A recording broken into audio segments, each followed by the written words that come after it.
رانندگی تو بیابون یکی از اون شغل‌های پردردسره، به خصوص نیمه شب باشه و تنها باشی.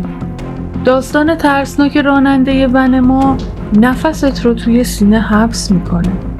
این راننده جوان نیمه شب سر از قبرستان اجنه در آورد. کارخونه، شیفت شب، سرویس کارگرا، پولش خوبه پسر، فقط یه خورده راهش دوره. این جمله رو صابر گفت و 1000 بار توی سر نعیم تکرار شد. نعیم روی صندلی آژانس لم داده بود. چشماش خوش شده بود از بس آگهی‌های دیوار رو نگاه کرده بود. قسطای عقب افتاده، کرایه خونه، بدهی مغازه‌دار سر کوچه، آب از سرش گذشته بود. صابر گفت ببین داداش، یا میری این سرویس رو میگیری یا همینجا بشین تا صاحب ونو ازت بگیره. نعیم زیر لب غر زد آخه همه میگن این جاده جن داره. صابر شونه بالا انداخت و گفت بابا ول کن این چرت و پرتا رو. 4 تا بی سواد شایعه ساختن. جاده بیابونیه، یکم تاریکه، همین. تو که بچه نیستی از این چیزا بترسی. نعیم با خودش فکر کرد. پول سرویس بالاتر از هر سرویس معمولی بود. عددش طوری بود که میتونست چند تا از قسطاشو صاف کنه. بنابراین فقط یه باشه لازم داشت تا خودش رو بندازه وسط ماجرا. همون شب قبل از تحویل گرفتن سرویس، پیرمرد راننده‌ای که این مسیر رو میشناخت گوشه آژانس نشسته بود. چای میخورد و به نعیم زل زده بود. انگار دنبال یه بهونه بود یه چیزی بگه و نگه. گفت تو تازه کاری؟ نعیم سرشو تکون داد و انداخت پایین. پیرمرد لبخند کجی زد و گفت این سرویس کارخونه رو بگیر، ولی یه چیزی رو یادت باشه، مسافر بین راه دیدی سوار نکن. یه لحظه سکوت شد. صدای تلویزیون روی دیوار و بحثای تکراری مجری و کارشناس از دور می اومد. نعیم قرارداد رو امضا کرد. از فردا کارش شروع شد. باید هر شب ساعت 12 میرفت جلوی در کارخونه و کارگرای شیفت شب رو سوار میکرد و به مقصد میرسوند. مقصد همه کارگرها هم روستاهای اطراف بود. فردای اون روز ساعت نزدیک 12 بود که ون سفید با صندلی‌های چرک پارچه‌ای جلوی در کارخونه ایستاد. بخار گرم از دهانه دودکش‌ها بیرون میزد. هوا سرد بود. کارگرها یکی یکی سوار شدند. بوی عرق، روغن، آهن و خستگی همه با هم قاطی شده بود. یکی از عقب داد زد داداش بخاری نداری؟ یخ زدیم. اون یکی گفت بخاری که داره، حوصله نداره روشن کنه. خنده خسته و کوتاهی توی ون پخش شد. نعیم زیر لب گفت شماها فقط بخندین. قسط ونو که شما نمیدین. سکوت فضا رو گرفت. یکم جلوتر نزدیک به یه جاده فرعی یه کارگر ریزنقش با موهای ژولیده سرشو جلو آورد و گفت داداش اینجا همون جاده است که میگن جن داره؟ یکی از عقب گفت خفه شو بابا، حالا رانندمون میترسه. نعیم پوزخند زد و گفت جن چیه بابا؟ یکی دیگه گفت نه جدی، شنیدیم سرویس قبلی شبو کنسل کرده بود. نعیم گفت آره، پیرمرده میگفت جنها کرایه نمیدن و میرن، واسه همین کنسل کرده. خنده دوباره پخش شد. همین شوخی‌ها مثل چسب ترس رو یکم میپوشوند. کارگرا رو دونه دونه کنار روستاها و سر جاده‌های فرعی پیاده کرد. کم کم ون خالی شد. آخرش 2 نفر موندن، بعد 1 نفر، بعد خودش. بنابراین وقتی آخرین کارگر هم پیاده شد، نعیم برای اولین بار فهمید تنها بودن توی جاده با رانندگی توی شهر واقعا فرق داره. هوا یه جور خاصی بود. نه کاملا سرد و نه گرم. از اون هواها که آدم حس میکنه زمین نفسش رو حبس کرده، منتظر یه اتفاقه. یکم جلوتر رفت. دید چند نفر کنار جاده ایستادن. 2 تا مرد با 3-4 تا زن چادری کنار جاده ایستاده بودن و دست تکون میدادن. ون رو آهسته کنار کشید. شیشه رو پایین داد. یکی از مردا جلو اومد گفت آقا ما رو میبری تا روستای قزل‌آباد؟ نعیم گفت کجاست این روستا؟ مرد گفت یکم بالاتره. نعیم گفت من دارم برمیگردم، مسیرم این سمت نیست. مرد اصرار کرد و گفت نزدیکه، پول خوبی هم بهت میدم، خدا خیرت بده، این موقع شب ماشین گیر ما نمیاد. اسم پول خوب اومد و نعیم یاد بدهیاش افتاد. گفت باشه سوار شیم. یکی یکی سوار شدن. 2 مرد لاغر مردنی با لباس سیاه و چند تا زن چادری که یه جوری سرشون پایین بود و جلو روشون رو گرفته بودن که اصلا چهرهشون مشخص نبود. حرکت کرد. چند دقیقه بعد رسیدن به یه دوراهی. مرد گفت آقا از راست برو. قلب نعیم یه لحظه ایستاد. گفت نگفتی فرعی داره؟ مرد گفت همین نزدیک، جوون، دور نیست. نعیم دو دل بود اما نمیتونست اونجا پیاده‌شون کنه، بنابراین پیچید به راست. جاده فرعی پر بود از چاله هایی که هر کدوم میتونستن ون رو بفرستن اون دنیا.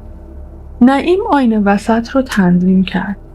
زنهای چادری همه سرشون پایین بود. یه جوری نشسته بودن انگار سالهاست همینطوری نشستن. هیچ کس با گوشی ور نمی رفت. کسی سرفه نمی کرد. حتی صدای تکون خوردنشون هم نمی اومد. سکوت مطلق. چند دقیقه بعد توی تاریکی سمت چپ جاده سنگ‌های نامرتب و تپه‌های کوچکی دید. وقتی نزدیکتر شدن فهمید قبرستونه. قبرهایی با سنگ‌های کج شده بدون اسم. مرد گفت اینجا نگه دار. نعیم گفت اینجا وسط بیابون؟ مرد گفت میخوایم بریم قبرستون فاتحه بدیم. بعد رو به نعیم کرد و گفت تو هم بیا، ثواب داره. نعیم یه لحظه ترسید، گفت نه من همینجا میشینم، شما برین بیاین. مرد دستش رو گذاشت روی دست نعیم و محکم فشار داد و گفت بیا. نعیم با خودش فکر کرد نکنه مرد میترسه اینا پیاده شدن، من همینجا ولشون کنم و برم بمونم تو بیابون، برای همین اصرار میکنه. با خودش گفت برم یه فاتحه بدم، چیزی که از من کم نمیشه. آهسته از ون پیاده شد. خاک زیر پاش نرم بود و هر قدمی که میذاشت احساس میکرد پاش کمی بیشتر فرو میره. زنها یکی یکی پیاده شدن. چادرای مشکیشون خاک رو جارو میکرد. هنوز هیچ کدوم سرشون رو بالا نیاورده بودن. نعیم با خودش گفت خدایا اینا چرا چیزی نمیگن؟ حداقل یه صلواتی بفرستین، یه سرفه، یه عدسه، چیزی. مرد قد بلند جلو افتاد، رفت وسط قبرستون. ایستاد روبروی یه قبر بی اسم، بدون سنگ درست درمون. فقط یه تیکه سنگ شکسته که روش با گچ چیزی نوشته شده بود و بارون شسته بودش. مرد گفت اینجاست. زنها دور قبر وایسادن. نعیم با فاصله ایستاده بود و زیر لب فاتحه میخوند که ناگهان یکی از زنها که سمت راست ایستاده بود خیلی آهسته سرش رو بالا آورد. نعیم که کنجکاو بود ببینه اینا چرا سرشون همش پایینه، یه لحظه نگاهش به زن افتاد. ناگهان حس کرد تمام خون بدنش جمع شد توی قلبش. یه لحظه فقط خیره شد. مغزش قبول نمی‌کرد چیزی که می‌بینه میتونه واقعی باشه. صورتی که معلوم نبود صورت انسان یا حیوان. نعیم جیغ کشید و شروع کرد به دویدن به سمت ون. نفسش توی سینه‌اش حبس شده بود. قلبش میکوبید. پاهاش روی خاک میلغزیدن. چندین بار نزدیک بود زمین بخوره، اما بالاخره رسید کنار ون. در رو کشید، پرید پشت فرمون و در رو قفل کرد. با دست لرزون سویچ رو چرخوند، اما ماشین روشن نمیشد. چند بار چرخوند، روشن نشد. بیرون توی نور کم سایه های سیاه نزدیک می شدن. نعیم با چشمایی که پر از اشک شده بود گفت خواهش می کنم تو رو خدا روشن شو. سایه ها نزدیک و نزدیک تر می شدن. نعیم یاد چیزی افتاد که مادر خدا بیامرزش همیشه می گفت. هر جا گیر کردی فقط یه بسم الله از ته دل بگو. بنابراین با تمام وجود از ته جایی که خودشم نمیدونست کجاست گفت بسم الله الرحمن الرحیم و بعد سوئیچ رو چرخوند. ون با یه لرزش شدید روشن شد. نعیم بدون اینکه فکر کنه پا رو گذاشت روی گاز. ون مثل یه حیوان زخمی از جا کنده شد. توی آینه بغل فقط یه لحظه دید چند تا چادر مشکی وسط جاده ایستادن و تکون نمیخورن.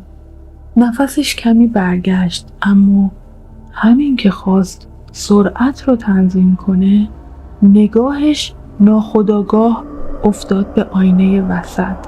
روی صندلی عقب یه زن چادری نشسته بود و سرش پایین بود. نعیم یخ کرد. لباش خوش شده بود. زیر لب با صدای لرزون گفت تو چرا پیاده نشدی؟ کم کم و خیلی آهسته زن سرش رو بالا آورد.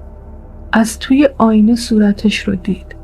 همون صورت ترسناک که معلوم نبود انسان یا حیوان، اما این بار نزدیکتر. نعیم در جا ترمز کرد. دستش رو از روی فرمان برداشت. پرید سمت دستگیره در. فشار داد، اما در قفل بود و باز نمی شد.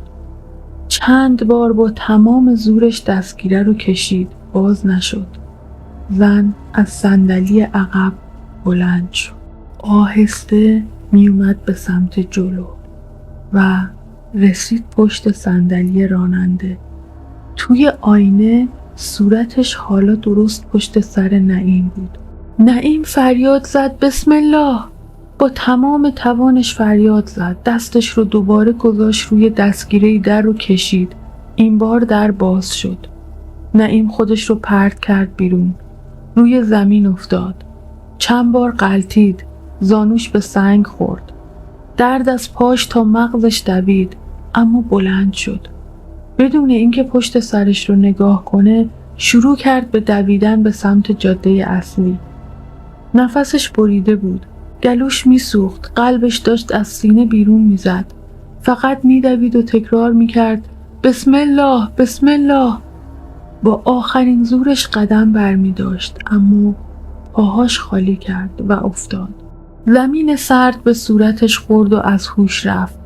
نفهمید چقدر گذشت، اما ناگهان چیزی گرم روی گونه‌اش ریخت.